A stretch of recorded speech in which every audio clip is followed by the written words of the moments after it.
ಜಿಲ್ಲೆಯ ನವನಗರ ಪೊಲೀಸ್ ಠಾಣಾ ವ್ಯಾಪ್ತಿಯಲ್ಲಿ ನಡೆದ ಮನೆ ಕಳ್ಳತನ ಹಾಗೂ ಬೈಕ್ ಕಳ್ಳತನ ಪ್ರಕರಣಗಳನ್ನು ಭೇದಿಸುವಲ್ಲಿ ಪೊಲೀಸರು ಭರ್ಜರಿ ಯಶಸ್ಸನ್ನ ಸಾಧಿಸಿದ್ದಾರೆ. ಆರೋಪಿತರನ್ನ ಬಂಧಿಸಿ ಲಕ್ಷಾಂತರ ರೂಪಾಯಿ ಮೌಲ್ಯದ ಚಿನ್ನಾಭರಣ, ಬೆಳ್ಳಿಯ ವಸ್ತುಗಳು ಹಾಗೂ ಮೋಟಾರ್ ಸೈಕಲ್ಗಳನ್ನು ವಶಕ್ಕೆ ಪಡೆದಿದ್ದಾರೆ. ಈ ಕುರಿತು ಸಂಪೂರ್ಣ ವರದಿ ಇಲ್ಲಿದೆ ನೋಡಿ.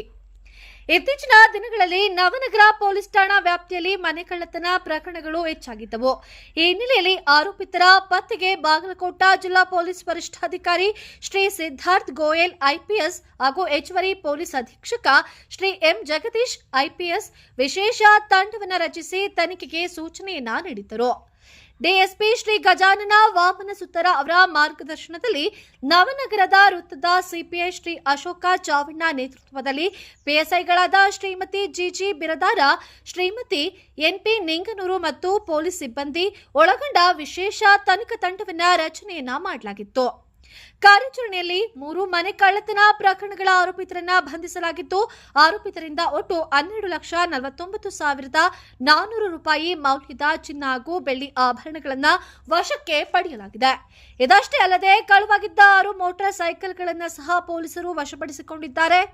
ಈ ಯಶಸ್ವಿ ಕಾರ್ಯಾಚರಣೆಯಲ್ಲಿ ಭಾಗವಹಿಸಿದ್ದ ಪೊಲೀಸ್ ಸಿಬ್ಬಂದಿಗಳಾದ ಪ್ರಕಾಶ್ ನಾಯ್ಕ್, ಶ್ರೀಶೈಲ್ ನಡಗೆರೆ, ಎಸ್ಪಿ ನಿಂಗೊಳ್ಳಿ, ಎಂಎಂ ಬೆಳ್ಳುಬಿ, ಮಂಜುನಾಥ್ ಸಂಗುಂದಿ ಸೇರಿದಂತೆ ಹಲವು ಸಿಬ್ಬಂದಿಗಳ ಶ್ರಮವನ್ನ ಜಿಲ್ಲಾ ಪೊಲೀಸ್ ವರಿಷ್ಠಾಧಿಕಾರಿ ಶ್ಲಾಘಿಸಿದ್ದಾರೆ. ಒಟ್ಟಿನಲ್ಲಿ ನವನಗರ ಪೊಲೀಸರು ಈ ಕಾರ್ಯಾಚರಣೆಯನ್ನ ಸಾರ್ವಜನಿಕರಲ್ಲಿ ಭದ್ರತೆಯ ಭರವಸೆಯನ್ನ ಮೂಡಿಸಿದ್ದು, ಕಳ್ಳರ ವಿರುದ್ಧ ಕಠಿಣ ಕ್ರಮವನ್ನ ಮುಂದುವರಿಯಲಿದೆ ಎಂದು ಪೊಲೀಸ್ ಇಲಾಖೆ ತಿಳಿಸಿದೆ.